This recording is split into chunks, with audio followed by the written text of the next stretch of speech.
القاعدون من المؤمنين غير أولي الضرر والمجاهدون في سبيل الله بأموالهم وأنفسهم فضل الله المجاهدين بأموالهم وأنفسهم على القاعدين درجة وكلا وعد الله الحسنى وفضل الله المجاهدين على القاعدين أجرا عظيما درجات منه ومغفرة ورحمة وكان الله غفورا رحيما. سبحان اللہ. اس آیت کریمہ کے اندر اللہ تبارک و تعالی نے مجاہدین کی اور بغیر عذر کے گھر بیٹھ رہنے والے، جہاد نہ کرنے والے، ان دونوں کے درمیان جو درجات میں تفاوت ہے، جو فرق ہے، اسے بیان فرمایا. یہ مبارکہ نازل ہوئی، اللہ تبارک و تعالی نے ارشاد فرمایا کہ جو گھر میں بیٹھنے والے ہیں وہ جہاد کرنے والوں کے برابر کبھی بھی نہیں ہو سکتے. بغیر عذر کے جو بیٹھنے والے ہیں، پہلے یہی فرمایا اللہ تعالیٰ نے کہ جو گھر بیٹھنے والے ہیں وہ جہاد کرنے والوں کے برابر نہیں ہو سکتے. حضرت سیدنا ابن ام مکتوم رضی اللہ تعالیٰ عنہ عرض گزار ہوئے نابینا تھے. آقا علیہ السلام نے فرمایا کہ تختی لاؤ، یہ آیت کریمہ لکھ لو مجھ سے. یہ عرض گزار ہوئے حضور میں تو نابینا ہوں، میں نہیں جا سکتا جہاد پر، تو میرا کیا بنے گا پھر؟ اللہ تبارک و تعالیٰ نے پھر غیر اولی الضرر کے الفاظ بھی نازل فرمائے. سبحان اللہ. یہ فرماتے ہیں کہ جب یہ آیت مبارکہ نازل ہوئی نا، یہ لفظ نازل ہوئے، تو اس وقت کریمات صلی اللہ علیہ وسلم کا گھٹنا مبارکہ میرے گھٹنے پر تھا. یعنی اتنا میں قریب بیٹھا تھا حضور کے، گھٹنے پہ گھٹنا رکھ دیتے ہیں، کہتے ہیں اس طرح رکھا ہوا تھا. تو کہتے ہیں کہ وحی کا بوجھ اتنا پڑا کہ مجھے لگا کہ میرا گھٹنا بھی ٹوٹ جائے. ٹھیک ہے نا، اتنا یعنی کہ پھر حضور کی شان دیکھیں. بعض اوقات حضور سواری پر ہوتے تو کوئی آیت نازل ہو جاتی تو سواری بیٹھ جاتی تھی، سواری نیچے بیٹھ جاتی تھی، سواری میں ہمت نہیں ہوتی تھی چلنے کی، یعنی بوجھ نہیں اٹھا سکتی تھی بھائی پر. حالانکہ نازل تو حضور پہ ہو رہا ہے. ٹھیک ہے نا، وہ صحابی فرماتے ہیں، صحابی اور ہیں وہ فریق فرماتے ہیں، باتیں کہ میرے گھٹنے تو آوازیں آنے لگی کہ ہڈی ابھی ٹوٹی کی ٹوٹی. ٹھیک ہے نا، تو یہ الفاظ پھر اللہ تبارک و تعالیٰ نے غیر اولی الضرر کے حضرت سیدنا عبداللہ بن ام مکتوم رضی اللہ تعالیٰ عنہ جو نابینا تھے ان کے لیے نازل فرمائے. یہ فرمایا کہ جو مجبوری والے ہیں، مجبوری کی وجہ سے نہیں جا سکتے جہاد پر، وہ عذر کی وجہ سے نہیں جا سکتے، وہ لوگ جو ہیں وہ سارے کے سارے، لیکن جذبہ ہو ان کے اندر جہاد کا، تڑپ ہو ان کے اندر اللہ تعالیٰ کے دین کے غالب کرنے کی، تو اللہ تبارک و تعالیٰ انہیں بھی وہ والا اجر عطا فرمائے گا جو جہاد کر رہے ہیں. ان کا بھی اجر پھر وہی ہوگا، کیونکہ قریب آقا صلی اللہ علیہ وسلم نے جہاد پر تشریف لے گئے، وہاں سے واپس آئے. آقا علیہ السلام نے ارشاد فرمایا کہ ہم جو بھی وادی طے کر رہے ہیں یا جو بھی پہاڑی طے کر رہے ہیں، ہر جگہ سے جتنا بھی ہم سفر کر کے آ رہے ہیں، تو میں کچھ لوگ ہیں مدینے میں لیکن وہ بھی ہمارے ساتھ ساتھ ہیں. ثواب ان کا برابر لکھا جا رہا ہے، ثواب برابر لکھا جا رہا ہے کہ وہ ہمارے ساتھ ساتھ ہیں. ہم نے کافروں کو مارا، وہ بھی ساتھ، وہ بھی مار رہے ہیں. ہم نے سفر کیا، وہ بھی ساتھ سفر کر رہے ہیں. ہم چل رہے ہیں، وہ بھی چل رہے ہیں. ہمیں تھکاوٹ ہو رہی ہے، انہیں بھی ہو رہی ہے. کیوں؟ یہ جب تھکاوٹ کا اجر ہمیں ہو رہا ہے، اسی طرح ثواب انہیں بھی ہو رہا ہے. ایک ایک چیز میں ہمارے ساتھ شریک ہے. صحابہ کہتے ہیں یا رسول اللہ، ہے مدینے میں شریک وہ ہمارے ساتھ ہے. آقا علیہ السلام نے ارشاد فرمایا کہ انہیں عذر نے روک رکھا ہے. کس نے روک رکھا ہے؟ عذر نے روک رکھا ہے، مجبوری نے روک رکھا ہے. مجبور ہو، ٹھیک ہے جی، مجبوری کی وجہ سے جہاد پر نہ جا سکے اس کو تو معافی ہے. اور جو بندہ بغیر عذر کے بیٹھے رہے جی، یہ جہاد جب فرض کفایہ ہو تو اس وقت بھی چلو جو گھر بیٹھا رہے اس کی بچت ہو سکتی ہے.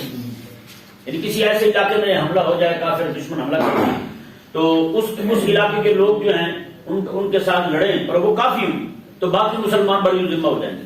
باقی مسلمان بری ذمہ ہو جائیں گے، ان پر جہاد فرض نہیں ہوگا. اگر ایسا حملہ کر دیں کافر دشمن کہ جناب جب تک آپ نہیں نکلیں گے ان کا زور ٹوٹنے والا نہیں ہے، آپ ان کے حملے کو نہیں روک سکتے، یعنی وہ اکیلے نہیں روک سکتے جو وہاں باغ پہ کھڑے ہیں، تو پھر ہر بندے پر جہاد فرض ہو جائے گا، پھر جہاد فرض عین ہو جائے گا. جی یہ تو شکر ہے مولویوں نے قرآن نکالی ہے کہ جہاد فرض نہیں ہو رہا کسی پہ.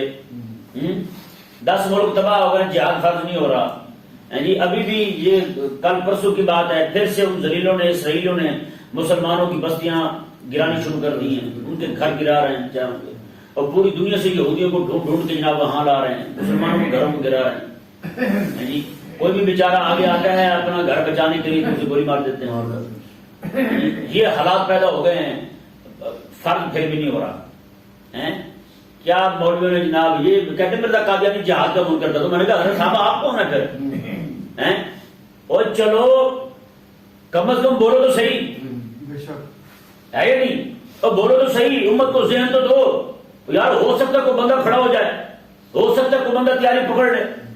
غازی المدین شہید رحمہ اللہ, آپ مولوی تھوڑے تھے, آپ نے مولوی کی تقریر سنی تھی, مولوی تقریر کر رہا تھا, اس بندے میں جذبہ آیا, اس بندے نے جا کے جناب اپنی پیسے مانگے اپنی بھابھی سے, جا کے اس نے خنجر لیا اور ٹپکا دیا, اسے ذبح کر دیا, اسے راجپال کو. جو پبلشر تھا کتاب کا اسے مار دیا آپ نے. حضرت غازی اسلام غازی المدین شہید رحمہ اللہ نے, اور غازی رحمہ اللہ نے بھی تو مولوی کی تقریر سنی تھی, ہے یا نہیں؟ جب یار ایک تقریر سن کے اتنے بڑے بڑے کام ایک بندہ تنہا کر سکتا ہے کہ یہ لوگ بولیں گے تو کوئی نہیں کھڑا ہوگا حضور کو امتی, کسی کے اندر جذبہ پیدا نہیں ہوگا. ہمیں کہتے ہیں آپ نے کیا کر لیا بھیا, ہم نے اگر نہیں کیا کم از کم لوگوں کو ذہن تو دیں, آپ تو وہ بھی نہیں کر رہے. یہ نہیں سمجھ آیا؟ اب آپ بتائیں نا یار, ایک مولوی تقریر کرے تو اتنا بڑا فتنہ امت کے دلوں کے اندر چھید کرنے والا راجپال کمینہ قتل ہو جائے, ایک مولوی تقریر کرے تو اتنا بڑا گورنر شیطان ہے جی, اتنی پولیس میں کھڑے ہونے والا, اللہ تبارک و تعالیٰ انہی میں مرد کلندر کھڑا کر دے, انہی میں بندے کو کھڑا کر دے. تو بھائی آپ بھی بولو نا, آپ تو زبان پہ نام نہیں لاتے جہاد کا, اور باتیں جناب ایسی کرتے ہیں جناب بیٹھ کے جناب بس ہم تو یہ کر رہے ہیں, ہم تو پتہ نہیں کیا کر رہے ہیں آپ لوگ یار. تو اس لیے ہر بندے کو چاہیے جہاں بھی بیٹھے رسول اللہ علیہ السلام کی امت اس وقت جو ہے نا بس 2 ہی حصے بن چکے ہیں امت کے. ایک وہ حصہ ہے جو مظلوم بن چکا ہے, ان پہ ظلم ہو رہا ہے, جو مظلوم نہیں ہے وہ احساس کمتری کے شکار ہیں, انہیں یہ کہ ہم کر کچھ نہیں سکتے.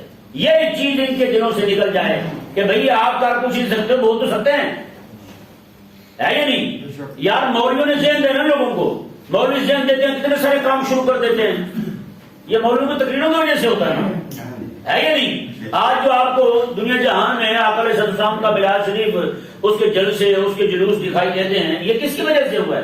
علماء کی وجہ سے ہوا ہے. انہوں نے لوگوں کے اندر محبت پیدا کی ہے, انہوں نے لوگوں کو ترغیب دلائی ہے. تو آج اس طرح کر کے جب میلاد کی ترغیب دلانے سے آج رسول اللہ علیہ السلام کا ذکر جو ہے وہ ہر طرف ہو رہا ہے, تو کیا خیال ہے آقا علیہ السلام کا جہاد جو حضور کی اتنی بڑی سنت ہے, اس کی ترغیب دلانے سے کوئی نفع نہیں ہوگا امت کو, امت کو ذہن نہیں بنے گا.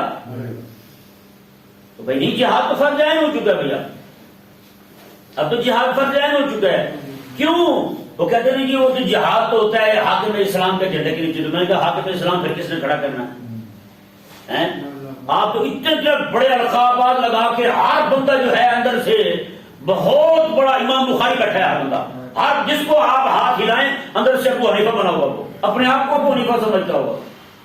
لیکن اسے کہیں گے آپ کریں, میں تو کچھ بھی نہیں کر سکتا. یار ابو حنیفہ رضی اللہ تعالیٰ عنہ, تو آپ نے تو پتہ نہیں کتنے حکمرانوں سے ٹکر لی تھی, کئی بار آپ جیل گئے تھے, یہاں تک کہ حکمرانوں نے آپ کو زہر کا پیالہ پلا کر کے جیل میں شہید کر دیا امام اعظم ابو حنیفہ رضی اللہ تعالیٰ عنہ کو. اور کم از کم چلو امام اعظم ابو حنیفہ رضی اللہ تعالیٰ عنہ کی جو بظاہر آپ کو لگ رہا ہے کہ ان کی کوشش سے کچھ نہیں ہوا, اور کم از کم قیامت والے دن یہ تو ہوگا نا بھی آپ کھڑے تو ان کے صف میں تھے جو حق کی اذان دینے والے تھے. امام احمد بن حنبل رضی اللہ تعالیٰ عنہ, آج دیکھیں نام کس کا ہے؟ امام احمد بن حنبل کا, آج نام کس کا ہے؟ امام اعظم ابو حنیفہ رضی اللہ تعالیٰ عنہ کا. لیکن امام اعظم ابو حنیفہ رضی اللہ تعالیٰ عنہ کی پھر فکر نے کام کیا ہے جی. بظاہر اس وقت جو ہے حالات نہیں بدلے, لیکن بعد کے اندر پھر کیسے کیسے حالات پیدا ہوئے, آپ کی فقہ کو ماننے والے بندے کھڑے ہوئے جی. یہ سلطنت عثمانی جو 600 سال انہوں نے حکومت کی ہے, یہ ابو حنیفہ کے مقلد ہیں سارے. پوری دنیا کے اندر جس فقہ نے حکومت کی ہے وہ ابو حنیفہ کی فقہ تھی. اگر امام ابو حنیفہ رضی اللہ تعالیٰ عنہ ان حکمرانوں سے ٹکر لینے والے نہ ہوتے تو ممکن ہے کہ آپ کی فقہ بھی اتنی اونچی نہ جاتی. آپ نے ظالم کو للکارا ہے, جی اس لیے اللہ تبارک و تعالیٰ نے پھر آپ کو عروج عطا فرمایا ہے جی. جو بندہ زہر کا پیالہ پی کر، اور افسوس تو یہی ہے نا، آپ کو کوئی شہید نہیں کہتا، امام ابو حنیفہ کو شہید کہتا کوئی؟ زہر کا پیالہ جسے پلایا جائے اور جیل میں شہید ہو جائے اسے شہید کو نہیں کہتا. کیوں؟ انہیں پتہ ہے نا جناب، پھر اگر ہم امام ابو حنیفہ کو شہید مانیں گے تو پھر ہمیں بھی ٹکر رہنی پڑے گی ظالم حاکم سے.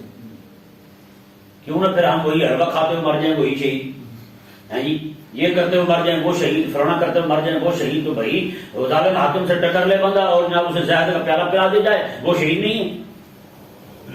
اسے بھی شہید کہو نا.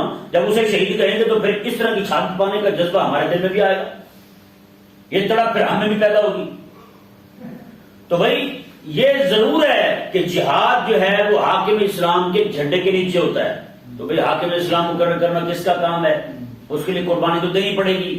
جو بڑے بڑے محدثین بیٹھے ہیں اس وقت، بڑے بڑے بزرگ بیٹھے ہوئے ہیں، بڑے بڑے جو اپنے آپ کو اجال مشائخ میں سے سمجھتے ہیں، وہ آگے بڑھیں ذرا، پھر قربانی دیں اپنی آسائشوں کی، اپنا اے سی چھوڑیں، پھر وہ جی اپنا سکون ذرا چھوڑیں، پھر نکلیں باہر، ذرا لوگوں کو کھڑا کریں.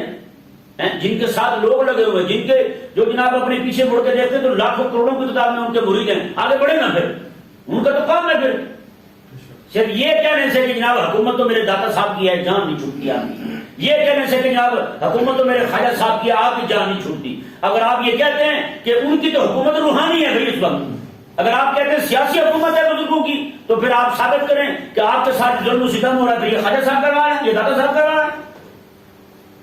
تو بھائی آپ نے ان کے نظام کو، جو اس نظام کی انہوں نے جن کی ساری پیروی کی ہے، اس نظام کی خیر خواہی کی ہے انہوں نے جی، اس نظام کے لیے انہوں نے اپنی جانیں دی ہیں. حضرت داتا صاحب رحمہ اللہ ہوں یا حضرت خواجہ معین الدین چشتی میری رضی اللہ تعالیٰ عنہ یا پھر حضرت خواجہ بابا فرید الدین رحمہ اللہ ہوں جی، انہوں نے دین اسلام کے نظام کے لیے قربانیاں دی ہیں.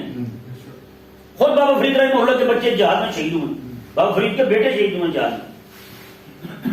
ہمیں تو پتہ ہی نہیں، ہمیں تو بابا فرید رضی اللہ تعالیٰ عنہ کے اکیلا جناب سے کو دروازہ جو ہے وہی معلوم ہے. 10 محرم کو بھیج دروازہ کیا گزر کے واپس جنتی بن گیا ہر بندہ. بھائی ایسے تھوڑا جنتی بن رہا ہے یار، جیسے فرید گزرا ویسے گزرے تو بنے گا، جیسے بابا جی گزرے ویسے گزرے تو جنتی بنے گا. یہ تھوڑا آپ وہاں کھڑے ہو نماز نہیں پڑھتے جنتی بن گئے، کیسے جنتی بن گئے؟ تو رب کی نافرمانی کر رہے، کون سی جنت پا رہے ہو؟ اور جب ایسی بات کرتے ہیں تو کہتے ہیں کہ یہ تو اہل سنت کے مخالف ہے. اہل سنت اسی میں ساری پھنسی ہوئی ہے، اہل سنت سارے ایسے کاموں کے لیے رہ گئی ہے. رسول اللہ صلی اللہ علیہ وسلم نے جو امت کو منع دیا ہے وہی چھوڑ چکی ہیں. رسول اللہ علیہ السلام نے کیا کیا یار؟ مدینے میں حضور تشریف لائے، مکہ میں ظلم ہوتے رہے، مدینے میں آ کے حضور نے تلوار اٹھائی ہے، آخر دم تک حضور نے تلوار نہیں چھوڑی. یہ نہیں سمجھ آئی؟ ہاں اب حالات آپ بھی دیکھ رہے ہیں، ہم بھی دیکھ رہے ہیں. پوری امت اس وقت کرب میں مبتلا ہے، تکلیف میں مبتلا ہے پوری امت اس وقت. یعنی جہاں چاہتے ہیں وہ دلیل ان کے مسلمان بہنوں کے برقعے نوٹ دیتے ہیں، جہاں چاہتے ہیں مسلمان بہنوں کو تکلیفیں دیتے ہیں، ان کو گولیاں مار دیتے ہیں سیدھی. یعنی آج پھر بھی مولوی اکٹھے ہو کے کہتے ہیں جہاد فرض نہیں ہوا. ہاں ان کے نزدیک جہاد فرض ہوا ہے، وہ اپنا بیچارہ تھوڑا سا کوئی کام کر بیٹھے دین کا تو پھر جہاد فرض ہو جاتا ہے. اب جناب وہ رد کی ٹوکری لے کے شروع ہو جاتے ہیں، رد فلان رد تو فلان رد تو فلان رد فلان رد. رد رد رد رد رد تو کام کب کریں گے آپ؟ آپ کو پتہ ہے رد کیا ہوتا ہے؟ ان بیچاروں کو تو یہ معلوم نہیں کہ رد کیا ہوتا ہے. اللہ اکبر کبیرہ. دیکھیں یہ آیت مبارکہ اللہ تبارک و تعالی نے ارشاد فرمایا لا يستوي القاعدون من المؤمنین غیر اولی الضرر والمجاہدون فی سبیل اللہ. فرمایا کہ وہ مومن جو گھروں میں بیٹھے ہیں غیر اولی الضرر بغیر عذر کے، اور والمجاہدون فی سبیل اللہ اور جو اللہ کی راہ میں جہاد کر رہے ہیں، لا يستوی یہ برابر نہیں ہو سکتے. اور جو جہاد کر رہے ہیں اپنے مال کے ساتھ اور اپنی جان کے ساتھ، یعنی جہاد میں مال بھی دے رہے ہیں اور اپنی جان بھی دے رہے ہیں، جہاد میں مال بھی دے رہے ہیں اور اپنی جان بھی دے رہے ہیں. یہ ذہن میں رہے بھائی. یہ یہاں پہ بڑی فضیلت بیان ہوئی اس آیت کریمہ کے اندر ان کی جو اپنے مال دیتے ہیں اور اپنی جان دیتے ہیں جہاد کے لیے. ٹھیک ہے نا جی؟ یہ والا کام جو ہے نا یہ ہم سے بہت دور ہو چکا ہے. ہم نے جو بھی ہم صدقہ ضرور دیتے ہیں، حالانکہ صدقات میں بھی دین کا حصہ ہے، دین پہ خرچ کرنا ہے، ہم سب کا ضرور دیں گے، لیکن ہم انفاق فی سبیل اللہ کے معاملے میں بہت پیچھے ہیں. جسے رب تعالیٰ نے قرض حسنہ کہا ہے وہ ہے دین کا کلمہ اونچا ہو جائے، رب کا کلمہ اونچا ہو جائے، وہ ہے دین کا کلمہ اونچا ہو گیا. دیکھنا اللہ تعالیٰ نے چاہا کہ وہ جہاد کرتے ہیں اپنے مال کے ساتھ اور اپنی جان کے ساتھ. تو آج ہم ذرا دیکھیں کہ ہمارا مال کتنا دین کے لیے جا رہا ہے. جی بہن کو دے دیا، بھائی کو دے دیا، غریب رشتے دار ہے غریب ہے اسے دے دیا، باہر چوک پہ کھڑے، چوراہے پہ کھڑے، چرنگی پہ کھڑے مسکین کو دے دیا. یہ تو سارے صدقات ہیں.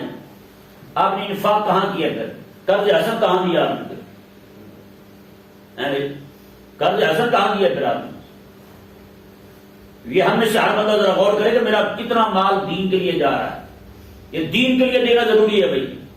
اللہ تبارک و تعالیٰ نے ارشاد فرمایا کہ یہ برابر نہیں ہو سکتے وہ لوگ جو بغیر عذر کے گھر بیٹھے ہیں اور وہ لوگ جنہوں نے اپنے مال اور اپنی جانیں خرچ کی اللہ تعالیٰ کے دین کے لیے. بتائیں یار رب تک پہنچنے کا سب سے اوکھا راستہ یہی نہیں ہے جہاد والا؟ بندہ سفر بھی کرے، گھر بار بھی چھوڑے، میدان جہاد بھی پہنچے، دشمن کا ڈر بھی ہو، سامنے بھی کھڑا ہو جائے، جی وہاں جا کے اپنی جان دے کے رب تک پہنچے. کتنی بڑی فضیلت ہے. حضور ارشاد فرماتے ہیں کوئی بندہ جو ہے وہ نمازیں پڑھتا رہے، زکات دیتا رہے، باقی سارے کام کرتا رہے. فرمایا آقا علیہ السلام نے کہ اگر وہ بندہ جہاد پہ نہیں جاتا بخشا یہ بھی جائے گا، بخشا یہ بھی جائے گا. جب جہاد فرض عین نہ ہو، جب جہاد فرض کفایہ ہو، جہاد پہ نہیں جا رہا بخشا یہ بھی جائے گا. لیکن فرمایا کہ اس بندے کے جو جہاد پہ نہیں جا رہا بغیر ادھر کے گھر بیٹھا ہے تو جہاد فرض عین نہیں، اور دوسرا بندہ وہ جو جہاد کر رہا ہے اپنے مال کے ساتھ اور اپنی جان کے ساتھ، حضور ارشاد فرماتے ہیں اس بندے کو اللہ تبارک و تعالی 100 درجے جنت کے عطا فرمائے گا اس سے اونچے. جو اکیلا گھر میں بیٹھا ہے بغیر حضور کے جہاد نہیں جا رہا، فرض کفایہ ہونے کی، فرض عین ہونے کی، فرض کفایہ ہونے کی صورت میں اللہ تبارک و تعالی جہاد کرنے والے کو 100 درجے عطا فرمائے گا. اور آقا علیہ السلام نے پتہ کیا ارشاد فرمایا؟ حضور ارشاد فرماتے ہیں کہ ایک درجے سے لے کر دوسرے درجے کا جو فاصلہ ہوگا میں وہ اتنا فاصلہ جتنا زمین سے لے کر آسمان کا فاصلہ. یہ سیڑھی ہے، درجہ سیڑھی کو کہتے ہیں. یہ حضور ارشاد فرما رہے ہیں 100 درجے اللہ تبارک و تعالیٰ اس کے اونچے رکھے گا جو بندہ مجاہد ہوگا، جو جہاد کرنے والا. کس سے اونچے ہوں گے؟ جہاد نہ کرنے والے سے. اور ایک روایت میں حضور نے یہ بھی ارشاد فرمایا، آقا علیہ السلام نے ارشاد فرمایا کہ جید گھوڑا، عربی گھوڑا بھی نسل کا گھوڑا، بھاگنے والا، تیز ترار، تندرست، تکڑا گھوڑا، حضور نے فرمایا کہ بھاگتا رہے 70 سال تک بھاگتا رہے. حضور شاہ فرماتے ہیں کہ وہ تو تھک جائے گا لیکن اس کا فاصلہ ختم نہیں ہوگا. ایک درجے سے دوسرے درجے کے مابین جو 70 سال تھوڑے ہوتے ہیں. جی بتائیں نا کتنا لمبا چوڑا سفر ہوگا یار. 70 سال یہاں سے حاجی اونٹوں پہ جاتے تھے، 5 مہینے میں پہنچ جاتے تھے، 4 مہینے میں پہنچ جاتے تھے. جی تو بتائیں وہ پھر اتنا گھوڑا کتنا سفر کرے گا؟ 70 سال بھاگتا رہے کتنا سفر بن جائے گا یار. حضور ارشاد فرما رہے ہیں بھائی اتنا سفر کرتا رہے بھاگتا رہے تو فرمایا کہ وہ اتنے مسافت کا اس کا ایک درجہ ہوگا تو 100 درجے اللہ تعالیٰ فرمائے. کتنا لمبا چوڑا مقام ہوگا مجاہد فی سبیل اللہ کا. فرمایا کہ مجاہد وہی ہے جو اللہ تعالیٰ کے دین کے اونچا ہونے کے لیے، وہ کافروں کے کلمے کے نیچا کرنے کے لیے اللہ تبارک و تعالیٰ کے لیے کوشش کرے. رب کا کلمہ اونچا ہو جائے اور کفر کا کلمہ نیچا ہو جائے. جس ملک کے اندر فیصلے کفر کے ہوں، قرآن کے نہ ہوں، وہاں رب کا کلمہ اونچا نہیں ہے. وہاں پہ صرف یہ نہیں کہ پڑھ کلمہ تے ٹر پہ نہ حال پڑے، اس سے بخشش نہیں ہونے والی. میں حقیقت کہہ رہا ہوں اس وقت جہاد وہ فرض کفایہ نہیں رہا. ہاں یہ ذہن میں رہے ہر ایک کے. اگر کہتے ہیں امام مقرر کرنا امام کے جھنڈے کے نیچے ہوگا تو پھر امام مقرر کرنا کس کے ذمہ ہے؟ جی اس کے لیے بھی جد و جہد ہوگی، اس کے لیے خون دینا پڑے گا، قربانی دینی پڑے گا، آگے بڑھنا پڑے گا، تکالیف اٹھانی پڑے گی. وہ کون کرے گا؟ اللہ تبارک و تعالیٰ نے اللہ اکبر. جس نابینا سے آدمی نے عرض کی تھی نا حضور کے بارے میں یا رسول اللہ میں تو نابینا ہوں میں کیسے جاؤں گا؟ اللہ اکبر. ادھر حضور سے چھٹی بھی لے لی، جہاد سے چھٹی بھی لے لی حضور سے، رب نے قرآن نازل کر دیا. وہی تفسیر صاحب میں یہ روایت موجود ہے. وہ فرماتے ہیں کہ حضور کے صحابہ فرماتے ہیں یہ جہاد میں گئے حضور کے ساتھ، وہاں جا کے کہنے لگے حضور اس طرح کریں آپ مجھے جھنڈا پکڑا دیں اور صفوں کے درمیان میں کھڑا کر دیں. کہتے ہیں اللہ استطیع ان افر، یا رسول اللہ مجھے تو طاقت نہیں ہے بھاگنے کی، چاہے کچھ بھی ہو جائے جھنڈا میں نیچے نہیں آنے دوں گا، جھنڈا نیچے نہیں آنے دوں گا، جھنڈا اونچے رکھوں گا، جھنڈا نیچے نہیں آنے دوں گا میں۔ پھر حضور کے صحابی فرماتے ہیں کہ یہی آقا علیہ السلام کے صحابی جو ہیں حضرت عبداللہ بن مکتوم رضی اللہ عنہ، میں نے ان کو دیکھا یہ میدان جہاد میں گئے، یہ چل بھی نہیں سکتے تھے، اتنے کمزور ہو گئے تھے، لیکن انہیں میں نے خود اپنی آنکھوں سے دیکھا کہ یہ ایک صندوق سب بنا ہوا تھا، اس کے اوپر بیٹھے تھے میدان جہاد میں۔ انہوں نے کہا چلو مجھے لے چلو، چلو کچھ نہ کچھ رشتہ پڑے گا نا آپ کے ساتھ، اندازہ لگائیں گے اللہ کو۔ ادھر حضرت ابو ایوب انصاری رضی اللہ عنہ کو دیکھیں، آپ کی وفات ہو گئی جہاد میں جاتے ہوئے، بلکہ ہوا یہ کہ کئی بار حملے ہوئے تھے قسطنطنیہ پر، حضور نے فرمایا تھا جو اس حملے میں جائے گا، لشکر میں جائے گا، بخشا جائے گا۔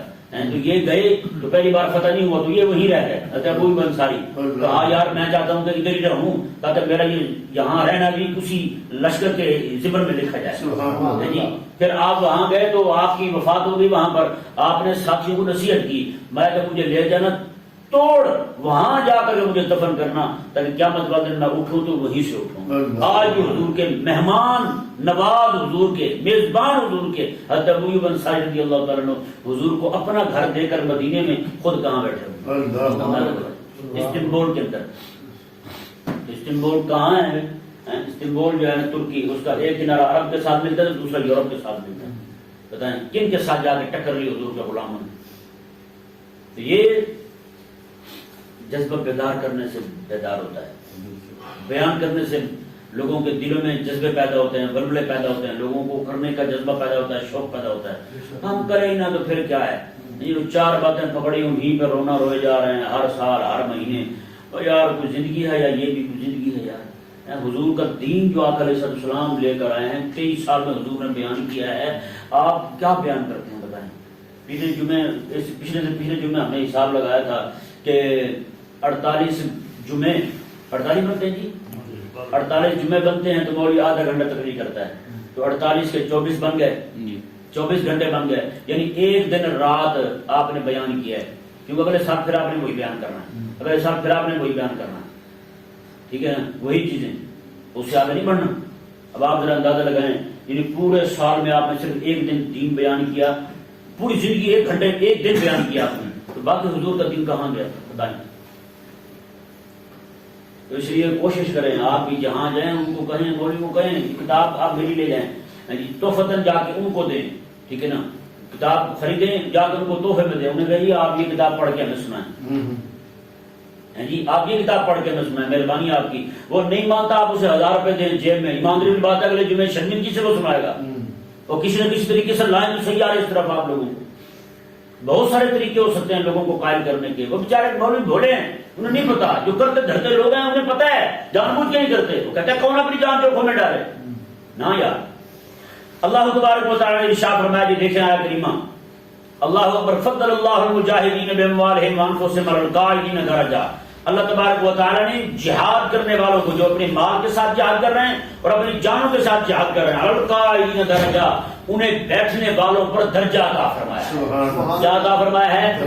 درجہ عطا فرمایا ہے۔ اس درجے کی حضور نے توضیح فرمائی، میں تو 100 درجے ہیں، یہاں فرمایا کہ درجہ عطا فرمایا، حضور فرماتے ہیں 100 درجے ہیں، ہر درجے میں اتنا فاصلہ ہے۔ اللہ اکبر۔ اور آج اللہ تبارک و تعالی نے ارشاد فرمایا، وَكُلًّا وَعَدَ اللَّهُ الْحُسْنَى، اللہ تبارک و تعالی نے ان میں سے ہر ایک کے ساتھ وعدہ فرما لیا ہے حسنہ کا، وعدہ فرما لیا کس کا؟ حسنہ کا۔ یہ حضور کے صحابہ ہیں جن کے ساتھ وعدہ ہوا ہے، اولین مخاطبین حضور کے صحابہ ہیں جن کے بارے میں اللہ نے فرمایا، یعنی جو بغیر عذر کے گھر بیٹھے ہیں وہ بھی، اور جو جہاد کرنے گئے ہیں وہ بھی، اللہ نے فرمایا وعدہ ان دونوں کے ساتھ میں نے کی، کیونکہ یہ مومن ہیں۔ یہ کیا ہے؟ مومن ہیں۔ تو بھائی جب جہاد فرض عین ہو جائے پھر یہ چھوٹ نہیں ہے، پھر چھوٹ نہیں ہے۔ ہاں اب وہ کہے گی دیکھے گی گھر بیٹھنے والا بھی نہیں، نہ محال پہ وہ کر رہا ہے جہاد نہیں کر رہا نا، تو پھر آپ کیا ہے چھوٹ سکتے ہیں کہ نہیں؟ اب تو فرض عین ہو چکا، غلبہ دین کا کام کرنا فرض عین ہو چکا ہے، ہر بندے پر فرض ہو چکا ہے، جو بھی سمجھدار ہے گنا ہے جتنا ہو سکتا ہے وہ کرے، کوشش کرے لوگوں کو یار رب تبارک و تعالی کا کلمہ اونچا کرنے کے لیے اتنا بڑا اہم کام، ام الفرائض ہے یہ مسئلہ غلبہ دین کا، دین کے غلبے کا کام کرنا یہ ام الفرائض ہے، اسی کے ساتھ آپ کی نماز وابستہ ہے، اسی کے ساتھ روزہ وابستہ ہے، اسی کے ساتھ زکات وابستہ ہے، اسی کے ساتھ حج وابستہ ہے، ہر چیز جہاد اسی کے ساتھ وابستہ ہے۔ غلب دین کا کام جو ہے اسی سے ہوگا سارا۔ خلیفہ مقرر ہوگا، خلیفہ جو ہے وہ سارے کام کرے گا۔ جب خلیفہ اسلام مقرر ہوگا پھر یہ 5 لوگ نہیں بیٹھے ہوگے مسجد میں، پھر مسجد میں جگہ نہیں ہوگی، مسجد کھلی کرنی پڑے گی۔ پھر ہمیں کہ نہیں سمجھ آیا مسئلہ؟ پھر باہر کو نماز کے وقت گھومتا ہوا دکھائی نہیں دے گا۔ پھر زکات انکار کرنے والے آپ کو نظر نہیں آئیں گے، پھر ہر بندہ زکات دے رہا ہوگا جس کے پاس بھی ہوگا، پھر آپ کو غریب لوگ نظر نہیں آئیں گے، پھر پاکستان کرپٹ ہو تو دکھائی نہیں دے گا آپ کو۔ آج جتنے لوگ اوپر بیٹھے ہیں سارے کھا پی جاتے ہیں، غریبوں تک کچھ پہنچتا نہیں ہے جی۔ ٹیکس غریب دیں، کھا پی دوسرے دیں، مقروض یہ ہوتے جا رہے ہیں، کھاتے وہ جا رہے ہیں، اور جو بھی اپنے عہدے سے ہٹتا ہے فوراً غائب ہو جاتا ہے، جو جتنا مرضی بڑا حاجی ہو۔ پھر یہ نہیں ہوگا، اور یہی وجہ ہے کہ ان کو سب سے بڑی مصیبت جو لگتی ہے وہ یہی صورت لگتی ہے کہ خلیفہ مقرر نہ ہو اسلام کا۔ اللہ تبارک و تعالی نے ارشاد فرمایا، جی دیکھیں وَكُلًّا وَعَدَ اللَّهُ الْحُسْنَى، اس آیت مبارکہ سے مسئلہ اور بھی ثابت ہوا۔ اللہ نے ارشاد فرمایا، اور حسنہ کی تفسیر جو ہے نا مفسرین نے یہ بھی کی ہے کہ الحسنہ سے مراد جنت ہے۔ سبحان اللہ، کیا ہے؟ جنت ہے۔ حضور کے صحابہ جو ہیں، آقا علیہ السلام کے صحابہ، وہ آپ اندازہ لگائیں جب ختم نبوت کا مسئلہ بنا نا، ختم نبوت کا مسئلہ بنا، حضرت ابوبکر صدیق رضی اللہ عنہ نے سب کو بھیج دیا، ایک بنا ہی رہنے دیا انہوں نے، اور پھر لوگوں نے کہا کہ یہ ہو گیا تو وہ ہو گیا، آپ نے کہا کچھ نہیں ہو، جاؤ سارے جاؤ، سب کو بھیجے۔ یہاں تک آپ نے خود قانون بنایا تھا تو میں کہ بدر والے عہد والے وہ کہیں نہیں جائیں گے جہاد کرنے کے لیے، جیسے یہ ختم نبوت کا مسئلہ بنا تو سب کو بھیج دیا۔ مطلب یہ ہوا کہ حضرت ابوبکر صدیق رضی اللہ تعالیٰ عنہ کے لیے جب ختم نبوت کا مسئلہ بنا تو پھر یہ اب جہاد فرض عین ہو چکا۔ اگر فرض عین کی صورت نہ ہوتی تو آپ سب کو نہ بھیجتے، سب کو بھیجا آپ نے، سب کو روانہ فرما دیا۔ یہاں تک کہ لوگوں نے کہا کہ مدینے میں خواتین رہ گئی، ان کا کیا بنے گا؟ اگر بعض وہاں ہوتے تو حضرت ابوبکر صدیق رضی اللہ تعالیٰ کو لوگ یہ کیوں کہتے ہیں جی؟ تو اس سے ثابت ہوا کہ حضرت مسئلہ ختم نبوت کا آ جائے تو جہاد فرض عین ہو جائے۔ تو اس سے پہلے جہاد فرض عین اس طرح نہیں ہوا تھا کہ سارے نکل پڑے، سب کو لے کر حضور روانہ نہیں ہوئے، ہاں بہت بڑی تعداد کو لے کر روانہ ہوئے۔ کچھ لوگوں کو وہاں چھوڑا ہے حضور نے، آقا علیہ السلام نے، جیسے تبوک پہ جاتے ہوئے آقا علیہ السلام حضرت مولا علی کو چھوڑ دے، باقی بھی صحابہ کرام علیہ رضوان کو چھوڑ دے، اس طرح کر کے آقا علیہ السلام کچھ ویسے رہ گئے وہاں پر۔ تو پھر کریم آقا صلی اللہ علیہ وسلم تو حضرت ابوبکر صدیق رضی اللہ عنہ کے دور میں جہاد جب فرض عین ہوا تو ہر ایک کو آپ نے بھیج دیا، یعنی کئیوں کو ابتدائیوں کے پیچھے، کئیوں کو منکرین جماعت کے پیچھے، کئیوں کو منکرین ختم نبوت کے پیچھے، اس طرح کر کے سب کو روانہ کر دیا۔ حضرت مولا علی، حضرت سیدنا ابوبکر صدیق رضی اللہ تعالیٰ عنہ نے، حضرت ابوبکر صدیق خود روانہ ہونے لگے، حضرت مولا علی رضی اللہ تعالیٰ نے آ کر ان کے مہار پکڑ لی، مہار پکڑ لی حضرت ابوبکر صدیق کی۔ اور پتہ کیا بات کی؟ ایک میدان میں حضور جانے لگے تھے، آقا علیہ السلام نے دیکھا کہ ابوبکر صدیق جانے لگے ہیں، میدان میں اترنے لگے ہیں، حضور نے روک لیا، میں ابوبکر تیری ذات سے ہمیں نفع ہونے دے، اپنے ذات سے ہمیں نفع ہونے دے۔ یہ حضور نے فرمایا تھا ابوبکر صدیق کو میدان جہاد میں اترنے سے روکا، آقا علیہ السلام نے یہ فرمایا تھا۔ اور ایک وقت جب وہ آیا، جب حضرت ابوبکر صدیق نے سب کو روانہ کر کے خود بھی جانے لگے تو مولا علی نے سواری کی، مہار پکڑ لی، میں کہ حضور آپ ہمیں اپنی ذات سے نفع پانے دیں ہمیں، تاکہ کیونکہ جو حضور نے بات کی تھی میں وہی بات آپ خدا کے لیے یہ روک جائیں۔ اب بتائیں بھائی ایسی صورت ہو جائے، جہاد فرض عین ہو جائے اور سارے کے سارے روانہ ہو جائیں، کوئی بھی نہ رکے وہاں پر، تو اللہ تبارک و تعالیٰ نے یہ صورت ایک الگ ہے۔ کہ پہلے جو عذر کی صورت میں بغیر عذر کے جو گھر بیٹھتے رہے ہیں، اللہ نے ارشاد فرمایا کہ میں نے ان کے ساتھ بھی جنت کا وعدہ کیا۔ حضور کے صحابہ جب فرض کفایت ہے جہاد، اللہ تعالیٰ نے ارشاد فرمایا کہ ان کے ساتھ بھی جنت کا وعدہ کر لیا ہے۔ تو آپ بتائیں یار، اللہ تعالیٰ نے فرمایا کہ ابو کرے تیرے صحابہ جہاد ہو فرض کفایہ، گھر بھی بیٹھے رہے بغیر عذر کے بیٹھے رہے، جنت ان کی بھی پکی ہے، جنت ان کی بھی پکی ہے۔ تو آپ بتائیں یار، آج پھر انہوں نے جہاد بھی کیے، سارا کچھ کیا، جی وہ جہاد بھی کریں، اپنی جانیں بھی دیں، سارا کچھ دیں ہے، تو وہ لوگ حضور کے صحابہ، رب فرمایا جنت ان کی پکی ہے، جہاد کرنے والوں کی بھی اور نہ جانے والوں کی بھی، صحابہ کی ہیں، تو ان کی جنت پکی ہے، رب قرآن نے فرمایا۔ تو آج کئی ذلیل کہتے ہیں کہ ہم ہر صحابی کو جنتی نہیں مانتے، بتائیں ایسے ذلیل بھی بیٹھے ہیں، اور کہاں بیٹھے؟ آپ کے پاکستان میں بیٹھے ہیں، اور کون ہیں وہ؟ پیر ہیں۔ کون ہیں؟ پیروں کی بہت بڑی تعداد جو ہے کمینوں کی، وہ یہی بک رہے ہیں آج کل، کہتا ہم ہر صحابی کو جنتی نہیں مانتے. میں نے کہا اپنے مرید کو جنتی مانتے ہو تو تجھے دیکھ لے وہ جنتی ہوگا جو امام الانبیاء کو دیکھ لے. بڑے بشرم نکلے ہو یار, کیسی باتیں کرتے ہو تم, حیا کرو. بڑے کبیرے نکلے ہو تم بھائی ہیں, انتہائی گھٹیا سوچ ہے. اور اپنے نذرانے بٹورنے کے لیے لوگوں کو کہتے ہیں جنتی, تو جنتی, تو جنتی. میں نے خواب میں دیکھا تو جنتی ہے, میں نے خواب میں دیکھا تو جنت میں داخل ہو رہا ہے نذرانے بٹورنے کے لیے. اور جہاں بات ہے امام الانبیاء علیہ السلام کے غلاموں کی جنہوں نے اپنی جانیں قربان کی ہیں جی, تو اس آیت مبارکہ نے واضح کر دیا کہ حضور کے ہر صحابی سے جنت کا وعدہ ہے. تو لہذا یہ نعرہ لگانا ہر صحابی نبی جنتی جنتی بالکل حق ہے, بالکل حق ہے. اور جو اس نعرے کا مخالف ہے بالکل باطل پر ہے اور نہ حق پر ہے, پرلے درجے کا گھٹیا ہے, پرلے درجے کا ذلیل ہے. نہیں سمجھ آیا مسئلہ. ایک پیر خنزیر مجھے کہنے لگا جی میسج پہ کہنے لگا جی میں تو ہر صحابی کو جنتی نہیں مانتا. میں نے کہا تو مان نہ مان, تجھ ذلیل کی کیا اوقات ہے جب اللہ نے فرما دیا وَكُلًّا وَعَدَ اللَّهُ الْحُسْنَىٰ. میں نے ہر ساتھ جنت کا وعدہ کر لیا. میں نے کہا وعدہ رب کرے, رب وعدہ کرے, تو کون ہوتا ٹوکرے والے یار. میں حضور نے ارشاد فرمایا قیامت والے دن میرے کچھ صحابہ وہ جو جہاد میں شہید ہوئے ہیں قیامت والے دن یہ آئیں گے اللہ تعالیٰ کے بارگاہ میں, تو یہ جنت کے دروازے پہ جا کھڑے ہوں گے, جنت کے دروازے پہ جا کھڑے ہوں گے. تو دروازے والے روک لیں گے, تو کہیں گے آپ کا حساب ہو گیا. وہ کہیں نہیں حساب ہوا. کہیں پہ جنت نہیں جا سکتے, حساب ہوگا تو پھر ہی جائیں گے جنت میں. تو عرض کریں گے اللہ تعالیٰ کی بارگاہ میں, اللہ تعالیٰ فرمائے گا تم کیوں کھڑے ہو. وہ کہیں گے مولا ہمیں جانے نہیں دیتے, یہ کہتے ہیں حساب ہو گیا ہے. ہمارا حساب کو کیا ہونا ہے, گھر ہم نے چھوڑ دیے تھے تیری راہ میں, اپنی جانیں تیری راہ میں دے دی تھی. حضور فرماتے ہیں وہ تلواریں لٹکائے ہوں گے اپنے قبر پر, ان کا ساتھ ہوگا جنت کے دروازے میں جا کھڑے ہوں گے. رب فرمائے گا یہ نہیں جانے دیتے, میں تمہیں پر لگا دیتا ہوں, اڑ کے چلے جاؤ. رب انہیں نہیں کہہ سکتا جانے کو, لیکن رب تعالیٰ اس وقت حضور کے غلاموں کی شان اونچی کرے گا. رب فرمائے گا لوگ اڑ کے جاؤ, اڑ کے جائیں یہاں سے. اللہ اکبر کبیرہ.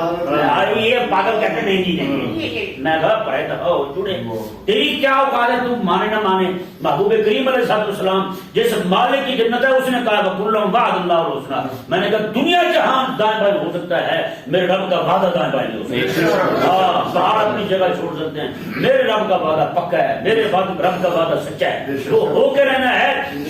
اور قیامت والے دن تو بھی ذلیل ہوگا جب میرے آقا علیہ السلام کے صحابہ کرام علیہ رضوان حضرت سیدنا ابو بکر صدیق رضی اللہ تعالیٰ عنہ سے لے کر حضرت سیدنا وحشی رضی اللہ تعالیٰ عنہ تک سارے جنت جا رہے ہوں گے. حضرت مولا علی رضی اللہ تعالیٰ عنہ سے لے کر حضرت امیر معاویہ رضی اللہ تعالیٰ عنہ تک سارے حضور کے غلام جنت میں داخل.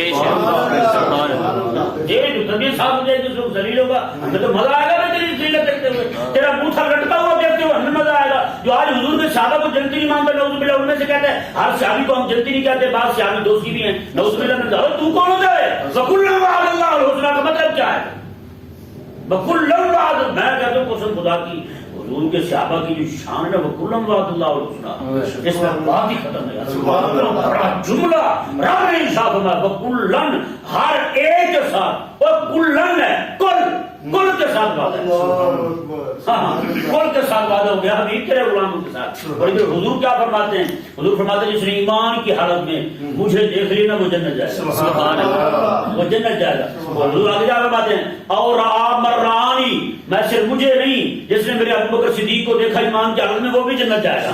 جس نے میرے عمر کو دیکھا وہ بھی جنت جائے گا. جس نے میرے عثمان اور میرے علی کو دیکھا وہ بھی جنت جائے گا. جس نے ایمان کی حالت میں میرے غلام وحشی کو دیکھ لیا وہ بھی جنت جائے گا. جس نے معاویہ کو دیکھ لیا وہ بھی جنت. سبحان اللہ. اور آپ مرانی کے ساتھ سارے حضور کے صحابہ آ رہے ہیں. تو کون ہوتا ہے باتیں کرنے والا؟ میں نے کہا حضور کے صحابی تو وہ ہیں, تو کہتا ہے میں ان کو جنتی نہیں مانتا. میں نے کہا ان کا چہرہ جنتیں بانٹ رہا ہے. سبحان اللہ, ان کا چہرہ جنت بانٹ رہا ہے. رب تبارک و تعالیٰ نے حضور کے غلاموں کو, حضور کے صحابہ کو ہر ایک کی شکل و صورت پر رب تبارک و تعالیٰ نے ایسی حضور کی نورانیت کی تجلی کا انعکاس فرمایا, ایسی تجلیاں انہوں نے اپنے چہرے میں سمولی ہیں. رب نے فرمایا جو ان کو دیکھ لے گا وہ بھی سیدھا جنت. سبحان اللہ.